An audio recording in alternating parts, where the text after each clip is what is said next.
மற்றொரு மதகடி நிகழ்ச்சிக்கு உங்களை வரவேற்பதில் மகிழ்ச்சி அடைகின்றோம்.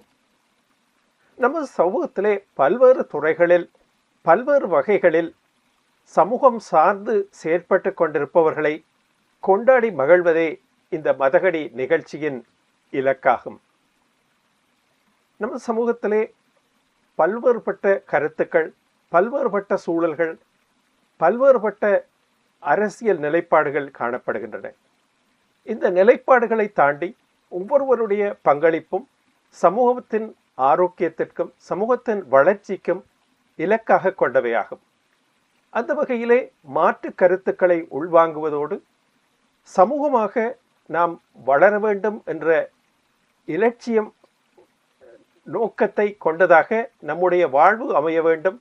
அந்த வகையிலே ஒலிபரப்பாளராக ஒரு சமூக சிந்தனை கொண்டவராக ஆஸ்திரேலியாவிலே ஃபோக்கஸ் தமிழ் வானொலி இயக்குனராக செயற்பட்டு கொண்டிருக்கக்கூடிய திரு சத்யபாலன் அவர்களையே இன்றைய மதகடி நிகழ்ச்சிக்கு அழைத்து கொண்டாடி மகிழ்கின்றோம். முதலில் அவரை நிகழ்ச்சிக்கு வரவேற்றுக் கொள்கின்றோம். வணக்கம். வணக்கம். வணக்கம் சபேசன் அவர்களே. வணக்கம். உங்களோடு இந்த மதகடி நிகழ்ச்சியில் இணைந்து கொள்வதையிட்டு மகிழ்ச்சி. மிக்க மகிழ்ச்சி. உங்களையும் இந்த நிகழ்ச்சியில் சந்தித்துக் கொள்வதில் மகிழ்ந்து வரவேற்று இந்த நிகழ்ச்சியை ஆரம்பித்து வைப்பதற்கு உங்களை பற்றி உங்களுடைய சிறுபிராய நீங்கள் ஒலிபரப்பு துறையில் பல்வேறு நாடுகளிலும் செயற்பட்டு வந்து இன்று ஆஸ்திரேலியாவில் சிட்னியிலிருந்து இயங்கிக் கொண்டிருக்கின்றீர்கள். உங்களுடைய சிறுபிராய நினைவுகளை எங்களோடு பகிர்ந்து உங்களுடைய பிறந்த ஊர், ஆரம்ப கல்வி, இப்படியான உங்கள் நினைவுகளை, உங்கள் சுகமான நினைவுகளை பகிர்ந்து கொண்டு இந்த நிகழ்ச்சியை ஆரம்பிப்போம். நல்லது. சுருக்கமாகவே நான் சொல்லுகிறேன். குறிப்பாக நான் பருத்தித்துறையை சேர்ந்தவன். அந்த பிறந்தது கொழும்பிலே. சிறிய வயதிலிருந்தே நான் பருத்தித்துறையிலே தான் வளர்ந்தது எல்லாமே. எனது குடும்பத்தினர் கொழும்பை சேர்ந்தவர்களாக இருந்தாலும் பருத்தித்துறை தான் சொந்த ஊர். நீண்ட காலமாகவே நாங்கள் பருத்துறையிலே வாழ்ந்தோம். பருத்துறையிலே சித்தி விநாயகர் பள்ளிக்கூடத்தில் எனது ஆரம்ப கல்வியை நான் கேட்டிருந்தேன். அதன் பின்னர் 5ஆம் வகுப்பு பின்னர் எப்போதுமே பருத்தித்துறை என்று சொன்னால் ஹார்ட்லி காலேஜுக்கு போக வேண்டும். ஹார்ட்லி காலேஜுக்கான புலமை பரிசீலனை படித்து பின்னர் நான் ஹார்ட்லி காலேஜுக்கு சென்று படித்து வந்தேன் என்று சொல்லலாம். அந்த ஹார்ட்லி காலேஜிலே நான் படித்திருந்த காலத்தில் உங்களுக்கு தெரியும், நான் என்னுடைய பேட்ச் வந்து 86 A level பேட்ச். உண்மையிலேயே அந்த இனப்பிரச்சனையின் அந்த மிக கடூரமான தாக்குதல்கள் யாழ்ப்பாணத்தில் இருந்த காலகட்டம் என்று சொல்லலாம். அந்த காலகட்டத்தில் தான் நாங்கள் AL படித்துக் கொண்டிருந்தோம். AL படிக்கும் வரைக்கும் வாழ்க்கை சாதாரணமாகவே போய்கொண்டிருந்தது. படிப்பு, டியூஷன் என்று சொல்லி போய்கொண்டிருந்தது. AL வந்தபோது இந்த பிரச்சனைகள் ஆரம்பமாகி இராணுவத்தினருடைய பிரச்சனைகள் எல்லாம் ஆரம்பமானதால் ஹார்ட்லி காலேஜ் வந்து ஒரு முக்கியமான டார்கெட்டாக இருந்தது. அதன் பின்னர் அங்கு இராணுவம் வந்து அந்த நீதிமன்ற வளாகங்கள், கஸ்டம், நீதிவான் கவுன்சில், அந்த இடங்கள் எல்லாம் முகாம் விட ஆரம்பித்தவுடன் ஹார்ட்லி காலேஜ் வந்து புற்றலை பள்ளிக்கூடத்துக்கு மாறியது. இது நாங்கள் AL படித்துக் கொண்டிருந்த காலம்.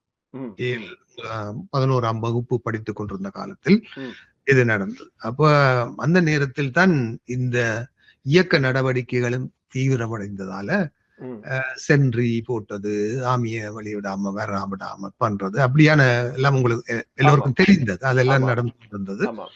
அப்ப என்னுடைய பேட்ச்ல இருந்த பல பேர்களுக்கு என்ன சொல்றது, பாடசாலை படிப்பு என்பது கொஞ்சம் குழம்பி போனது. உண்மை.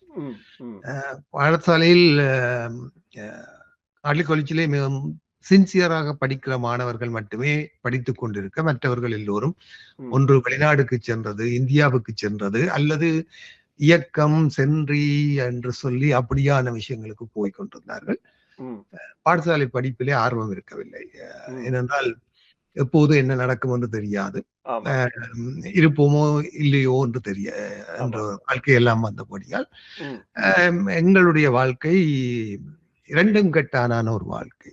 படிப்பு பாதி, இயக்க நடவடிக்கைகள் பாதி என்று சொல்லி இயக்கத்திலே ஸ்டூடெண்ட் ஆர்கனைசேஷன்ல இருந்து அப்படி அப்படி அப்படி அப்படி போயிட்டோம்னு வச்சுக்கொள்ளுங்க. அப்படி போனதுல பேருந்து ஆபரேஷன் லிபரேஷன் நடந்தது. ஆபரேஷன் லிபரேஷனின் போது நான் வடமராட்சியை விட்டு வெளியேறியவர்களில் நான் ஒருவன். ஊரில் எல்லோரும் இருந்தார்கள். நாங்கள் வெளியேற வேண்டி வந்தது. ஏனென்றால் இயக்க நடவடிக்கைகளில் அவ்வப்போது அவர்களோடு இருந்ததாலும் இந்த சென்றி விஷயங்கள் எல்லாம் செய்து கொண்டிருந்ததாலும் அங்கிருக்க முடியாது என்பதால் வெளியேறினோம். வெளியேறி நான் பின்னர் இந்தியாவுக்கு சென்று பின்னர் இந்திய இராணுவம் வந்த பின்னர் திரும்பி இங்கு வந்தோம். இந்திய இராணுவம் வரும்போது நான் யாழ்ப்பாணத்தில் இருக்கவில்லை. ஆனால் இந்திய இராணுவம் வந்த பின்னர் மீண்டும் ஊருக்கு திரும்பி வந்தோம்.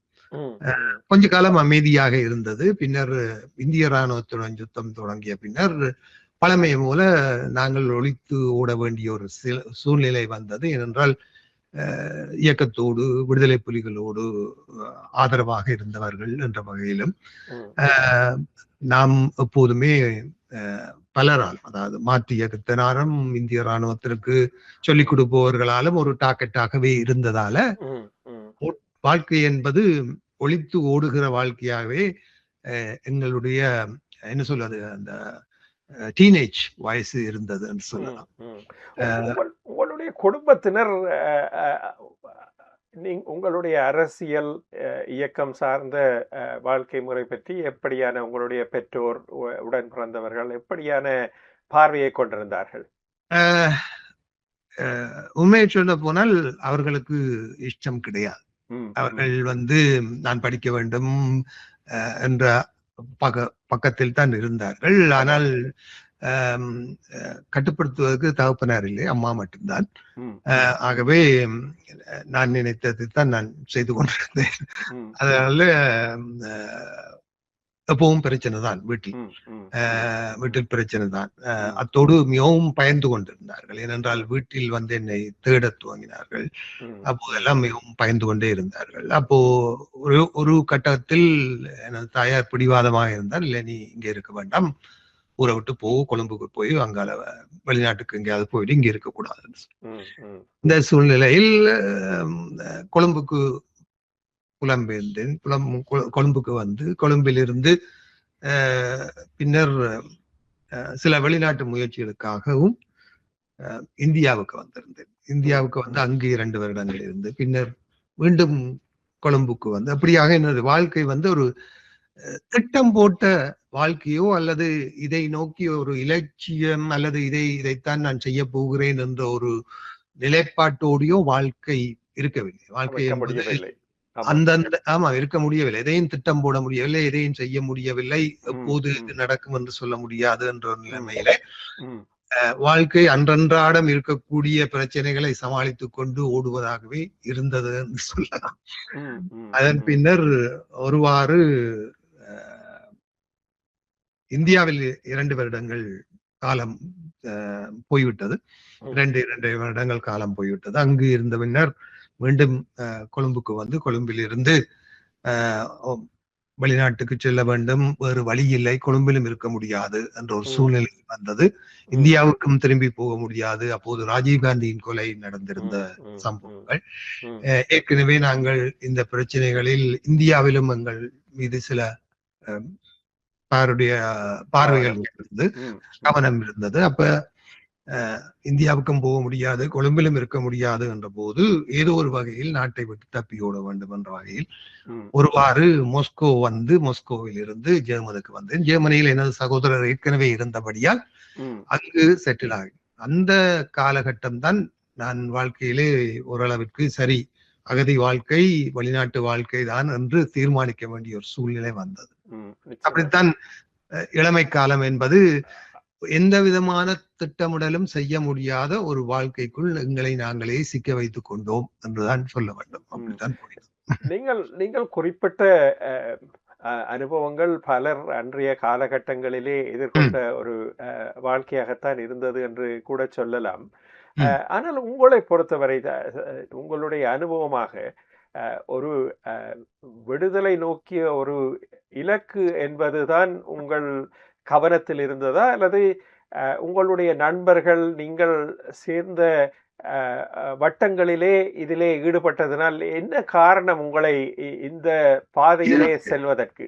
நல்ல ஒரு கேள்வி. உண்மையில் அந்த கால இளைஞர்கள் எல்லோருமே இவ்வாறு இயக்கங்களோடு தங்களை ஈடுபடுத்தி கொண்டார்கள் என்று சொல்ல முடியாது. ஆமா, எல்லோரும் வெளிப்படையாக செயற்படுவதற்கோ அல்லது ஒரு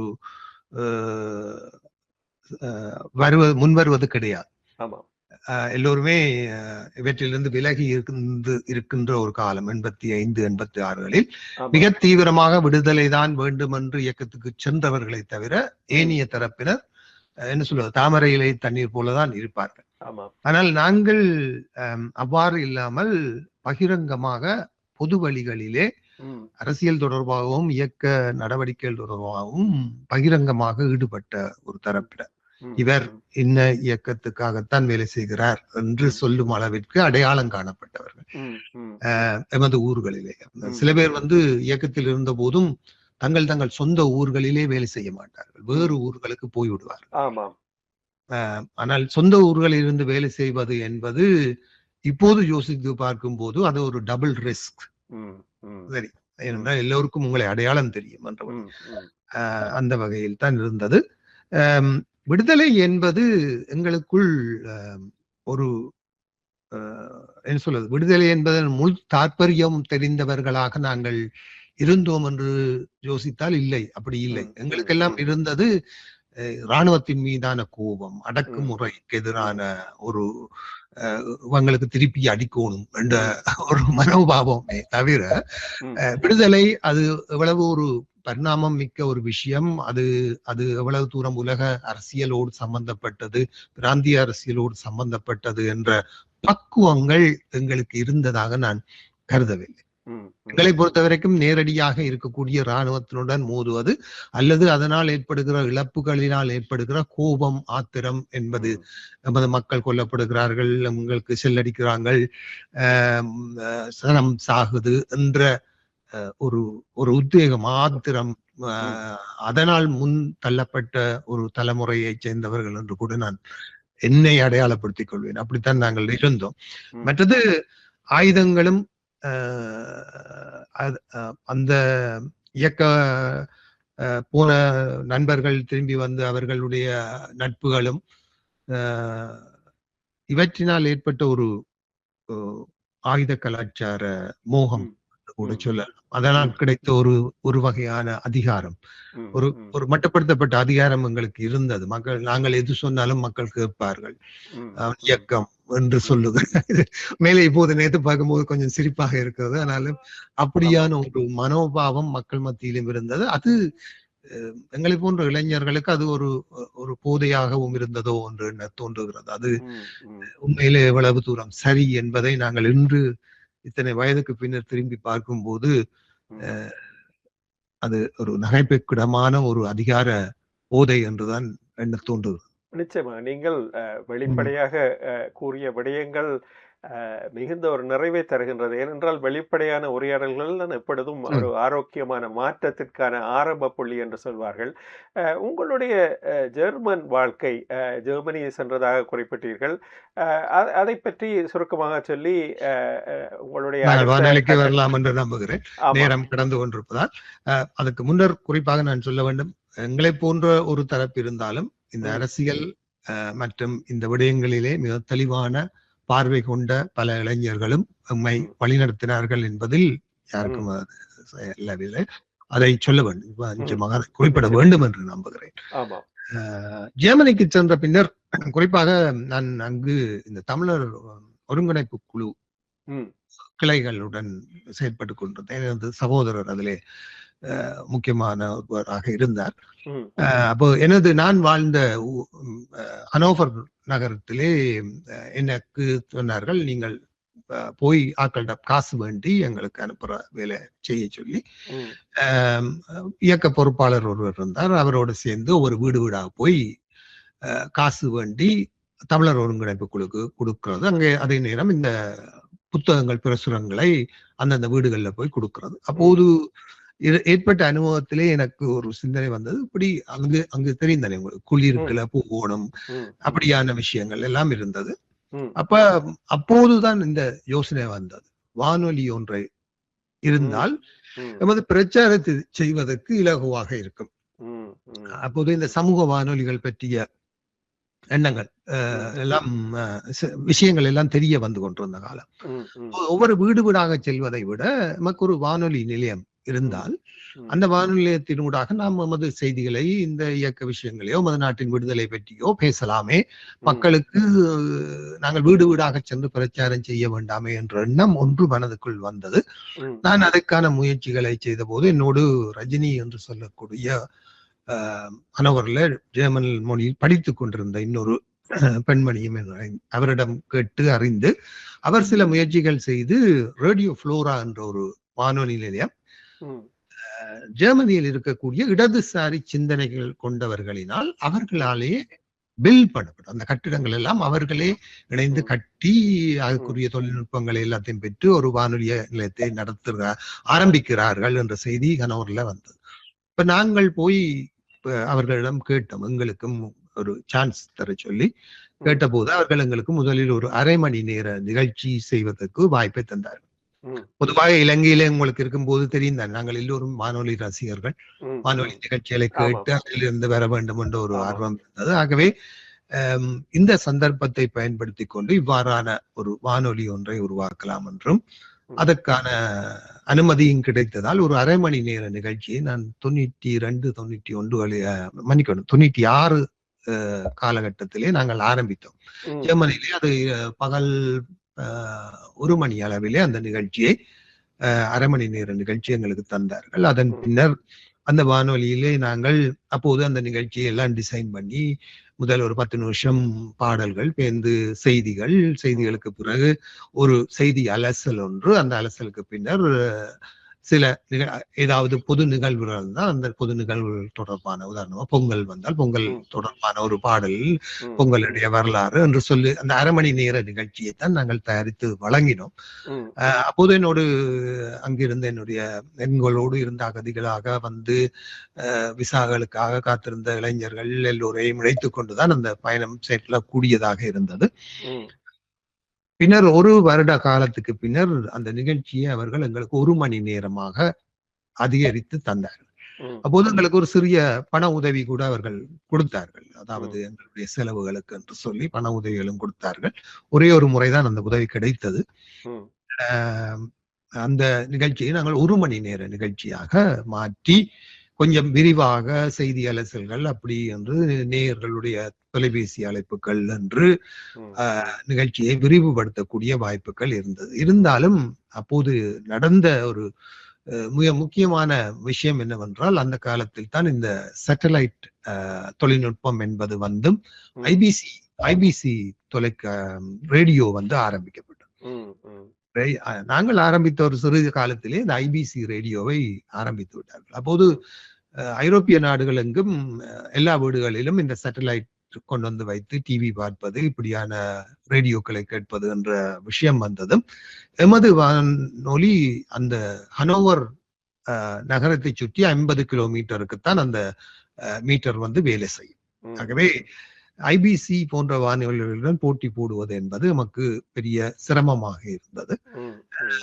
அதோடு அங்கிருந்த தாசிஸ் போன்ற விற்பனர்களோடு நாம் ஒரு அறிமுகம் இல்லாத ஒலிபரப்பாளர்கள், இலங்கை ஒலிபரப்பு கூட்டுத்தாபனத்தின் பின்னணியோ அல்லது எந்த வகையான ஒரு அனுபவமற்றவர்களுடைய வானொலியை பெரிதாக கொண்டு செல்ல முடியாத ஒரு சூழ்நிலை இருந்தது. ரொம்பவும் சிரமங்களுக்கு மத்தியில் வாரத்தில் 1 நாளாக இருந்து அது 2 நாளாக 2 மணி நேரமாக மாற்றமடைந்து அந்த நிகழ்ச்சிகளை நாங்கள் ஒரு வானொலி ஆர்வலர்களாக செய்து கொண்டிருந்தோம். அப்போதும் பல பிரச்சனைகள், சமூகத்தில் இருக்கக்கூடிய பிரச்சனைகளை எதிர்கொண்ட வண்ணமே அவற்றை செய்து கொள்ளக்கூடிய இருந்தது. ஒரே ஒரு அந்த உயிர் துடிப்பாக இருந்தது வானொலியில் இருந்த ஆர்வம். வானொலி ஒன்றை நடத்த வேண்டும் என்பதற்காக இருந்த ஆர்வமும் அவற்றை டிசைன் பண்ணி அவற்றை செய்வது. இவ்வாறு இருந்த போது குறிப்பாக என்னோடு வேலை செய்த ரஜினி அவர்களுடைய கொள்கைகளின்படி அவர் இயக்க விடயங்களுக்கு முரணான சிந்தனைகளை கொண்டவர். என்பதால் அவர் விலகி கொண்டார். பின்னர் அதன் பின்னர் நானும் ஆஸ்திரேலியாவுக்கு வருவதற்கான முயற்சிகளை இங்கு வர முயற்சி செய்த போது அந்த வானொலியை இன்னொருவரிடம் ஒப்படைத்து விட்டு வந்தேன். ஆனால் பின்னர் அவர்கள் அதை தொடர்ந்து நடத்தவில்லை. ஆனாலும் இந்த உங்களுடைய வானொலி முயற்சி, நீங்கள் ஆரம்பம் வானொலி செய்வதற்கான நோக்கம் மிகவும் சிலாகிக்கக்கூடிய ஒரு நோக்கம் என்று சொல்லலாம். அதாவது செய்திகளை சொல்வதற்கு குடியிலே ஒவ்வொரு இடமும் போய் ஒவ்வொரு வீடு வீடாக போவதற்கு பதிலாக செய்தியை சொல்வதற்கு வானொலியின் அடிப்படையான நோக்கமே அதுதானே, செய்தியை பரந்துபட்ட ஒரு சமூகத்திற்கு. இந்த நேரத்தில் இந்த ஆஸ்திரேலியா புலம்பெயர்ந்த பின்னரான உங்களுடைய வானொலி அனுபவங்கள் எப்படியாக இருந்தது? ஆஸ்திரேலியாவுக்கு நான் ஒரு சாதாரண வாழ்க்கை தான், கிட்டத்தட்ட ஒரு 10 வருடங்கள் வாழ்ந்து கொண்டிருந்தேன். அதன் பின்னர் 2009களில் தான் ஜனவரிகளில், அதாவது இறுதி யுத்த காலகட்டத்தில் தான் நான் இன்பத்தமிழ் வானொலியோடு சென்று இணைந்து கொண்டேன். ஆனால் அவ்வப்போது இன்பத்தமிழ் வானொலி நிகழ்ச்சிகள் என்று அந்த வானொலியை பற்றி அறிந்த பின்னர் அந்த ரேடியோவை கேட்டுக்கொண்டிருப்பது என்பது வளமையாக இருந்தது. பின்னர் அந்த காலகட்டத்தில் இன்பத்தமிழ் வானொலியில் நிறைய பிரச்சனைகள் வந்து பல அறிவிப்பாளர்கள் எல்லாம் விலகி போய் கொண்டிருந்த காலகட்டம். அந்த காலகட்டத்தில் இறுதி யுத்தம் நடந்து கொண்டிருந்த காலகட்டம். அப்போது அங்கும் அறிவிப்பாளர்கள் இல்லை என்ற ஒரு சூழ்நிலை இருந்ததால் நான் சென்று நான் இணைந்து கொள்ள விரும்புகிறேன் என்று கேட்டு அதற்கு பாலசிங்கம் பிரபாகரனும் ஓம் என்று சொல்லி நாங்கள் இணைந்து நிகழ்ச்சிகளை செய்ய ஆரம்பித்தேன். அப்போது நிகழ்ச்சிகள் செய்து கொண்டிருந்த போது சாதாரண பாடல்கள் ஒளிபரப்பு நிகழ்ச்சி தான் ஆரம்பத்தில் நான் இன்பத்தமிழ் வானொலியில் செய்தது. பின்னர் ஒரு நிதி சேகரிப்பு நிகழ்ச்சி நடைபெற்றது. அந்த நிதி சேகரிப்பு நிகழ்ச்சியில் நான் கலந்து கொண்டு மிகவும் சிறப்பாக செய்ததால் பாலசிங்கம் பிரபாகரன் அவர்கள் சனிக்கிழமைகளில் நடைபெறும் கருத்துக்களம் நிகழ்ச்சியை என்னிடம் ஒப்படைத்தார். நீர் எடுத்து செய்யும் என்று சொல்லி. அந்த நிகழ்ச்சியை தெரிந்து கொண்டிருந்தவருக்கு போக்குவரத்து பிரச்சனைகளும் இருந்ததால் அந்த நிகழ்ச்சியை செய்யும் என்று சொல்லி அந்த நிகழ்ச்சியை நான் பொருட்படுத்த பின்னர் பல வித்தியாசமான தலைப்புகளில் மக்களுடன் பேச ஆரம்பித்தேன்.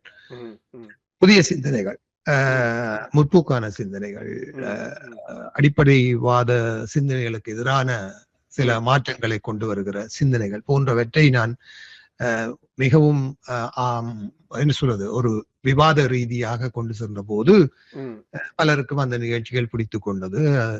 மட்டுமல்லாமல் அப்போது இந்த இறுதி யுத்தத்தின் காலத்தின் போது நடந்த சம்பவங்களின் போது நாம் இன்பத்தமிழ் வானொலியினூடாக குறிப்பாக சொல்ல வேண்டும், அர்ப்பணிப்புடன் நாங்கள் வேலை செய்தோம் என்று சொல்ல வேண்டும்.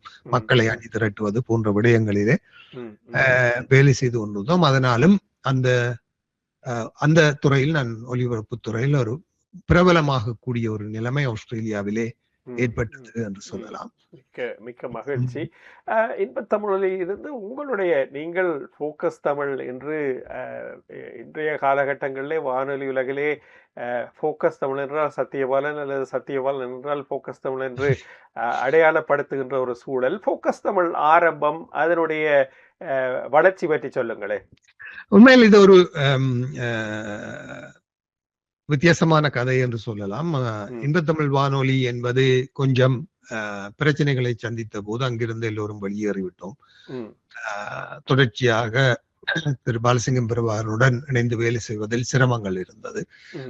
அதனால் பலரும் அங்கிருந்து விலகியிருந்தோம். அதன் பின்னர் ஆஸ்திரேலியாவிலே தாயகம் வானொலி ஒலிபரப்பு சேவை ஆரம்பிக்கப்பட்டது. அப்போது என்னை அறிந்த ஒருவர் தாயகம் வானொலியில் என்னை இணைந்து வேலை செய்யுமாறு கேட்டதால் அங்கு சென்று தாயகம் வானொலியில் வேலை செய்து கொண்டிருந்தேன். அப்போது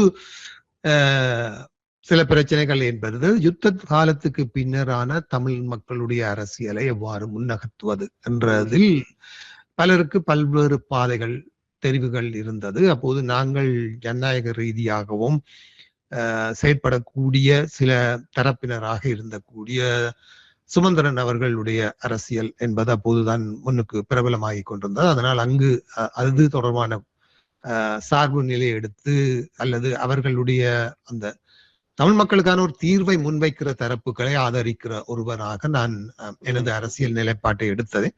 அது தாயகம் தமிழ் ஒலிபரப்பு சேவையின் பின்னணியில் இருந்த சில சக்திகளுக்கு பொருத்தமானதாக இருக்கவில்லை. அவர்கள் அது பற்றிய விஷயங்களை நான் பேசக்கூடாது, குறிப்பாக அப்போது ரணில் விக்ரமசிங்க, சுமந்திரன் அவர்களுடைய அந்த இணக்க அரசியல் காலத்திலே நடந்த விடயங்கள் தொடர்பாகவும் அதை நான் தமிழீழ விடுதலை புலிகளுடைய பேச்சுவார்த்தை காலத்து விடயங்களோடு ஒப்பிட்டு நான் சில விஷயங்களை பேசி அரசியலை முன்னகர்த்த முற்பட்ட போது அதை சில தரப்புகள், சில சக்திகள் அப்படியெல்லாம் செய்வதற்கு இவருக்கு அனுமதி கொடுக்க வேண்டாம் என்று தாயகம் ஒலிபரப்பு சேவையின் விஜய் அவர்களுக்கு பல அழுத்தங்களை கொடுத்து என்னை அங்கிருந்து நிறுத்துவதற்கான முயற்சிகளை மேற்கொண்டார்கள். அதனால் நான் அங்கிருந்து விலகி அப்போது யோசித்தேன், ஊடகம் என்பது ஒரு கருத்து சுதந்திரம் மிக்க ஒரு கருவியாக இருக்க வேண்டுமே தவிர யாருடைய கைகளிலும் அது ஒரு எடுப்பார் கைப்பிள்ளை போல ஒரு ஊடகம் இருக்கக்கூடாது என்ற ஒரு நிலைப்பாட்டை நான் எடுத்துவிட்டு அப்போது இந்த இன்டர்நெட் ரேடியோக்கள் எல்லாம் இப்போது வந்து விட்டதால் அப்படி ஒரு வானொலியை ஏன் நானே உருவாக்க கூடாது, அப்படியான ஒரு கொள்கைகளுடன் வானொலியை உருவாக்க வேண்டும். அதாவது கருத்து சொல்பவர்களுக்கு அதற்கான கருத்தை, அவர்களுடைய தரப்பு நியாயங்களை அவர்கள் சொல்வதற்கு அவர்களுக்கு ஒரு தளம் இருக்க வேண்டும் என்றதை அடிப்படையாக வைத்தே நான் போக்கஸ் தமிழ் வானொலியை உருவாக்கினேன். அதுதான் அடிப்படை விஷயம். அதாவது எங்களுக்கு அந்த கருத்துக்களில் உடன்பாடு இல்லாமல் இருக்கலாம், அல்லது அதை நாங்கள் ஏற்றுக்கொள்ளாமல் இருக்கலாம். ஆனால் அதை சொல்வதற்கான அவருக்கான அந்த உரிமையை கொடுப்பது என்பதை நாங்கள் அதில் பின்வாங்க கூடாது என்ற ஒரு நிலைப்பாட்டை எடுத்தேன். அது மட்டுமில்லாமல் இங்கு இருப்பது போல சில இன்பத்தமிழ் வானொலியின் சாபராக இருக்கட்டும், தாயகம் விஜயாக இருக்கட்டும், யாராக இருந்தாலும் எங்கள் வானொலியில் வேலை செய்பவர்கள் மற்ற வானொலியில் கதைக்க கூடாது, மற்ற வானொலி நிகழ்ச்சிகளிலே பங்கு பெற்றக்கூடாது, இந்த வானொலி சப்போர்ட் பண்ணா நீங்கள் அந்த வானொலிக்கு சப்போர்ட் பண்ணக்கூடாது, இப்படியான சில குறுகிய மனப்பான்மையுடன் ஆன சிந்தனைகளோடு அவர்கள் இருந்தார்கள். மற்றது ஒரு ஒரு பக்கச்சார்பான இயக்க நிகழ்வுகளுக்கு தான் நீங்கள் சப்போர்ட் பண்ணணும், மற்றவர்களை நீங்கள் ஏற்றுக்கொள்ளக்கூடாது, அவைகள் எல்லாம் துரோக குழுக்கள், இப்படியான ஒரு ஒரு எமது சமுதாயத்தின் அத்தனை அசிங்கங்களையும் அவர்கள் தங்களுக்குள் வைத்திருந்தார்கள். அவற்றில் இருந்து உடைத்து கொண்டு வருகிற ஒரு சக்தியாக தமிழ் மக்களை மாற்ற வேண்டும், இந்த இந்த இந்த இந்த வட்டத்துக்குள் இருந்து நமது மக்களை விடுவிக்க வேண்டும் என்ற சிந்தனைகளை எனது வானொலியின் ஊடாக செய்ய வேண்டும் என்ற ஒரு ஆர்வம் எனக்கு இருந்தது. அல்லது அதுதான் அந்த அந்த அந்த ஓர்மன் தான் என்னை இந்த போக்கஸ் தமிழ் வானொலியை ஆரம்பிப்பதற்கும் இதை இத்தனை 5 வருட காலமாக இப்போது நடத்துவதற்கும் எனக்கு ஒரு உத்வேகத்தை தந்து கொண்டிருப்பது. அதுபோல போக்கஸ் தமிழ் வானொலியை ஆரம்பித்த காலம் முதல் நாங்கள் பல்வேறு தளங்களில் இருக்கக்கூடிய பல்வேறு அரசியல் தலைவர்களோடும் அவர்களுடைய கருத்துக்களை எடுத்து வருவதற்கான நிகழ்ச்சிகளைத்தான் நாங்கள் ஒவ்வொரு வாரமும் நடத்தி வருகிறோம். வாரத்தில் ஆக குறைந்தது 3 இன்டர்வியூக்களாவது நாங்கள் செய்து வருகிறோம். அதை 3 வெவ்வேறு தரப்புகளாக இருக்கும். அது மட்டுமில்லாமல் அரசியல் மட்டுமில்லாமல் பொருளாதாரம், சமூகம் என்று பல்வேறு தரப்பில் இருப்பவர்களை இணைத்துத்தான் இந்த வானொலியை நாங்கள் நடத்துகிறோம் என்றதும் அவர்களுக்கு முழு சுதந்திரம் கொடுக்கிறோம். உங்கள் கருத்துக்களை நீங்கள் சொல்வதற்கான முழு சுதந்திரத்தையும் கொடுக்கிறோமே தவிர அவர்களை கூப்பிட்டு வைத்து அடிக்கிற வேலையை நாங்கள் செய்வது கிடையாது. அவர்களுடைய கருத்துக்களுக்கு மதிப்பு கொடுத்து அவர்களையும் இந்த சமூகத்தின் ஒரு அங்கத்தவர்களாக ஏற்றுக்கொண்டு அவர்களும் இந்த சமூகத்தில் இருப்பவர்கள், நம்மோடு வாழ்பவர்கள் என்ற அந்த உரிமையோடு அவர்கள் பேச வேண்டும், அவர்கள் தங்கள் கருத்துக்களை தெரிவிக்க வேண்டும் என்ற அடிப்படை நோக்கங்களை கொண்டதாகத்தான் போக்கஸ் தமிழ் வானொலி உருவானது. நீண்ட வரலாறு சுருக்கமாக சொல்வதற்காக நான் சுருக்கமாக சொல்லுகிறேன். அதை அடிப்படையாக கொண்டது. 2வது நேயர்களுக்கான சுதந்திரம் என்பது. அது மற்றது என்னோடு பணியாற்றும் ஏனைய சக பணியாளர் சொல்லுவதே என்னுடைய சக அறிவிப்பாளர்கள் சுதந்திரமாக தங்கள் நிகழ்ச்சிகளை நடத்த வேண்டும். எந்த விதமான அதை செய்யாத, எது செய்யாத, அப்படி செய்யாத, இப்படி செய்யாத, அதை கதைக்காத, இதை கதைக்காத என்று சொல்லாமல் அவர்கள் தங்கள் மனங்களிலே சுதந்திரமாகும். அதாவது சுதந்திரம் என்பதை அவர்கள் துஷ்பிரயோகமாக நடத்தாத வரைக்கும் என்னை பொறுத்த வரைக்கும் அவர்களுக்கு அந்த சுதந்திரம் என்பது இருக்கிறது என்ற அடிப்படையில் முழு சுதந்திரம் கொடுத்து அறிவிப்பாளர்களை என்னோடு இணைந்து பயணிப்பவர்களுக்கு அந்த அறிவுறுத்தலை கொடுக்கிறேன். அதே சமயம் நான் இன்னொரு விடயத்தையும் சொல்வது, நீங்கள் இந்த வானொலியில் உங்களுக்கு திருப்தி அல்ல, அல்ல நீங்கள் புதிதாக இன்னொரு வானொலியை ஆரம்பிக்க விரும்புகிறீர்கள் என்று சொன்னால் நான் உங்களை வாழ்த்தி அனுப்பி வைப்பதற்கு தயாராக இருக்கிறேன். யாருக்கும் நீ அங்க போவாத இங்க போவாத அல்லது நீ எனக்கு முதுகுல குத்தி விட்டு போய்விட்டாய் என்று சொல்லும் அளவிற்கு நான் யாரோடும் அப்படியான ஒரு உறவை வைத்துக் கொள்ள விரும்பவில்லை. இன்னொருவர் ஒரு புதிய முயற்சியை செய்ய விரும்பினால் அந்த முயற்சிக்கு வாழ்த்துக்கள் சொல்லி அவருக்கு அனுசரணை கொடுத்து இதை இன்னமும் திறமாக இப்படி செய்யன்னு சொல்லி வாழ்த்தி அனுப்பி வைக்கின்ற ஒரு மனோநிலையில் தான் போக்கஸ் தமிழ் வானொலி பயணித்துக் கொண்டிருக்கிறதை தவிர யாரையும் நீ அங்க போனா அது நடக்கும் இங்க போனா அப்படி நடக்கும் நீ எனக்கு முதுகுல குத்திட்டு போற என்று சொல்லும் ஒரு இல்லை. நான் பட்ட அனுபவங்களால் சொல்லுகிறேன், அதனால் தான் சொல்லுகிறேன். அப்படி இல்லாமல் புதிய முயற்சிகளை செய்பவர்களுக்கு உற்சாகம் கொடுப்பது, அது வானொலி துறை என்று மட்டுமல்ல எந்த துறையில் இருந்தாலும் கூட புதிய முயற்சிகள் செய்பவர்களுக்கு உற்சாகம் கொடுப்பது. அதனால் தான் அண்மை காலமாக கடந்த வாரம் முதல் நாங்கள் சுலக்ஷன் போன்ற எமது யாழ்ப்பாணத்து ஊடகவியலாளர்களை கூட இணைத்துக் கொண்டு அவர்களால் முடிந்த அளவுக்கு அவர்களை உற்சாகப்படுத்த வேண்டும் என்பதுதான் நோக்கம். அவர்களை இணைத்திருக்கிறோம். அப்படித்தான் நாங்கள் பயணிக்க விரும்புகிறோமே தவிர ஒரு ஒரு கட்டுப்பட்டித்தனமான தமிழ் சமுதாயமாக வாழாமல் கொஞ்சம் முற்போக்கு சிந்தனை கொண்ட எல்லோரையும் நண்பர்களாகவும் என்ன சொல்றது ஒரு நவீனத்துவத்துடனும் அழைத்து செல்லுகிற ஒரு நாளைய நவீனங்களை நோக்கிய வானொலியாகத்தான் போக்கஸ் தமிழ் வானொலி உருவாக்கப்பட்டது. இப்போதும் அது அப்படித்தான் நடந்து கொண்டிருக்கும், எப்போதும் அப்படித்தான் நடக்கும். நிச்சயமாக உண்மையிலேயே பாராட்டப்படக்கூடிய கருத்து முரண்பாடுகள், கருத்து மாறுபாடுகளுக்கு அப்பால் கருத்து சொல்வதற்கான ஒரு தளமாக போக்கஸ் தமிழ் வானொலியை உருவாக்கி வழிநடாத்தி கொண்டிருப்பதாக சொல்வது உண்மையிலே பாராட்டப்படக்கூடிய ஒரு தகவலாகும். அந்த வகையிலே உங்களுடைய வானொலி சேவை தொடர வேண்டும். இறுதியாக நீங்கள் விடுதலை நோக்கி புறப்பட்ட ஒரு இளைஞர் குழாத்திலிருந்து புலம்பெயர்ந்து ஐரோப்பிய நாட்டிலே அதனுடைய தொடர்ச்சியான பயணங்களை செய்து ஆஸ்திரேலியா வந்து ஆஸ்திரேலியாவிலும் தொடர்ந்து சமூகம் சார்ந்து இயங்கிக் கொண்டிருக்கின்றீர்கள்.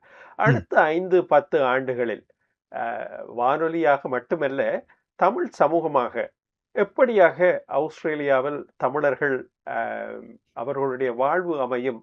உங்களுடைய கணிப்பு என்ன? எதிர்கால சந்ததியினர் வித்தியாசமாக சிந்திக்கிறார்கள். அவர்களுடைய வீச்சு வந்து இன்னும் ஆழமாக இருக்கும் என நம்புகிறேன். ஆனால் அது தொடர்ச்சியாக எமது கலாச்சாரங்கள் விழுமியங்களோடு பயணிக்க வேண்டுமா அல்லது அவர்கள் புதுமைகளோடு பயணிக்க போகிறார்களா, அப்படியாக அவர்களை தயார்படுத்த வேண்டுமா என்ற ஒரு கேள்வியை நாங்கள் எதிர்கொண்டால் நிச்சயமாக நான் சொல்வேன், இந்த யுகத்துக்கேற்ற புதிய தமிழ் தலைமுறையை உருவாக்குவதற்கான கடமை நம்மிடம் இருக்கிறது என்று நான் சொல்வேன். நாங்கள் எமது சமுதாயம் பல விதமான மாற்றங்களை சந்தித்து உலகிலேயே மிகவும் என்ன சொல்வது நாகரிகத்தில் முன்னின்ற ஒரு இனம் என்றுதான் நாம் நம்மை அழைத்துக் கொள்வது வளம். எல்லா நாகரிகங்களுக்கும் முன்னான ஒரு இனமா அதை நாங்கள் தொடர வேண்டும். நாங்கள் எங்கள் கட்டுப்பட்டித்தனங்களுக்குள் எமது சமுதாயத்தையும் எமது எதிர்கால தலைமுறையினரையும் வைத்துக் கொள்ளாமல் அவர்களுக்கு ஒரு முற்போக்கான சிந்தனை கொண்டவர்களாகவும் ஆக்கபூர்வமான சிந்தனை கொண்டவர்களாகவும் இன்றைய உலகத்தை கையாளக்கூடிய புதிய தொழில்நுட்பங்களையும் புதிய அறிவியலையும் கொண்டு செல்பவர்களாகவும் அவர்கள் இருக்க வேண்டுமே வேண்டும். ஆனால் தமிழ் தொடர்பாகவும் கலாச்சாரம் தொடர்பாகவும் மக்கள் இருக்கக்கூடிய அக்கறைகளை எந்த அளவு தூரம் அவர்கள் பூர்த்தி செய்வார்கள் என்பதில் எனக்கு கொஞ்சம் சந்தேகம் இருந்தாலும் அடிப்படையில் அவர்கள் தமிழர்கள் என்ற அந்த ஜெனட்டிக்கில் இருந்து மாறுவார்கள் என்று நான் எதிர்பார்க்கவில்லை. அது அவர்களிடம் எப்போதும் ஒரு சந்தர்ப்பத்தில் அது வெளிப்படும். அது அவர்கள் அதை புரிந்து கொள்வார்கள் என்று நான் நம்புகிறேன். அவர்கள் மொழி பேசுகிறார்கள் இல்லை, அவர்கள் அப்படி நடக்கிறார்கள் இப்படி நடக்கிறார்கள், 1க்கு 2 கல்யாணம் செய்கிறார்கள் என்ற எங்கள் தலைமுறை சிந்தனைகளை விட்டுவிட்டு இனி சமுதாயம் அப்படித்தான் எமது சமுதாயம் நகரும் என்ற யதார்த்தத்தை ஏற்றுக்கொண்டவர்களாக நாங்கள் பயணிப்போமாக இருந்தால் இன்னும் 10-15 வருடத்தில் ஒரு ஆக்கபூர்வமான ஒரு என்ன சொல்றது எனர்ஜெட்டிக் ஆன ஒரு தமிழ் சமூகத்தை நாங்கள் ஆஸ்திரேலியாவிலே காணலாம். அதுக்கான அறிகுறிகள் நிறையவே இருக்கிறது. நிறைய மாற்றங்களை எமது சமுதாயம், எதிர்கால சமுதாயம் சிந்திக்கிறது. புதிய புதிய ஏன் என்று கேள்வி கேட்கிறார்கள். ஏன் நீங்கள் இப்படி இருக்கிறீர்கள் என்று அவர்கள் நிறைய எங்களிடம் கேட்கிறார்கள். எப்படி இல்லையம்மா, இந்த உலகம் மாறிவிட்டது என்று அவர்கள் சிந்திக்கிறார்கள். நீங்கள் உங்களை மாற்றுங்கள் என்று எங்களுக்கே இப்போது அட்வைஸ் பண்ணுகிறார்கள். ஆகவே நிச்சயமாக அவர்கள் அப்படியான ஒரு எனர்ஜெட்டிக் ஆன ஒரு புதிய சிந்தனை கொண்ட ஒரு சமுதாயமாக இந்த ஆஸ்திரேலியாவில் தமிழ் சமூகம் இருக்கும் என்ற எதிர்பார்ப்பு எனக்கு இருக்கிறது. அவர்கள் அதை நிச்சயமாக சாத்தியப்படுத்துவார்கள். மிக்க மிக்க மகிழ்ச்சி. மிக ஆரோக்கியமான ஒரு பார்வையை யதார்த்தபூர்வமாக வெளிப்படுத்தியிருந்தீர்கள். தமிழ் சமூகம் நம்முடைய பார்வையில் எப்படியாக இருக்கிறது என்பதற்கு தாண்டி ஒரு சமூகமாக வெளியிட வேண்டும் என்ற கருத்தை வலியுறுத்தி சொன்னீர்கள். மிக வரவேற்கப்பட வேண்டிய ஒரு கருத்தாகும். சொல்வார்கள் இல்லையா, குறிப்பாக ஒவ்வொரு தந்தையும் தன்னுடைய மகனை தோளில் இருத்தி தனக்கு மேலே இருக்கிற உலகத்தை பார் என்று சொல்வது. அதைத்தான் நாங்கள் செய்ய வேண்டும். அப்பால் ஆஸ்திரேலியாவில் இருந்து இந்த உலகம், இந்த சமுதாயம், நீ வாழும் இந்த பன்முக சமூகம் எப்படி ஒற்றுமையாக வாழுகிறது என்பதை புரிந்து கொண்டு உன்னுடைய வாழ்க்கையை நீயும் அமைத்துக்கொள் என்ற ஒரு செய்தியைத்தான் நாம் நமது இளைய சமுதாயத்துக்கு சொல்ல வேண்டும். நிச்சயமாக நிச்சயமாக. நேரம் எடுத்து இன்றைய மதகடி நிகழ்ச்சியில் கலந்து கொண்டு உங்களுடைய ஆரம்பகால நினைவுகளோடு ஐரோப்பிய நாட்டிலே வாழ்ந்த சூழல், அதை தொடர்ந்து ஆஸ்திரேலியா கங்காரு நாட்டிலே வாழ்ந்து வளம் பெற்ற சூழலையும் எங்களோடு பகிர்ந்து கொண்டமைக்கு மனமார்ந்த நன்றிகளையும், உங்கள் வானொலி தமிழ் சமூகம் சார்ந்த பணிகள் மென்மேலும் வளர வாழ்த்துக்களையும் தெரிவித்து விடைபெற்றுக் கொள்கின்றோம். வணக்கம். நன்றி. என்னையும் இந்த மதகடி நிகழ்ச்சியில் இணைத்துக் கொண்டதற்கு எனது மனமார்ந்த நன்றிகளை தெரிவித்து விடைபெறுகிறேன். நன்றி திரு சபைசன் அவர்களே. நன்றி. வணக்கம்.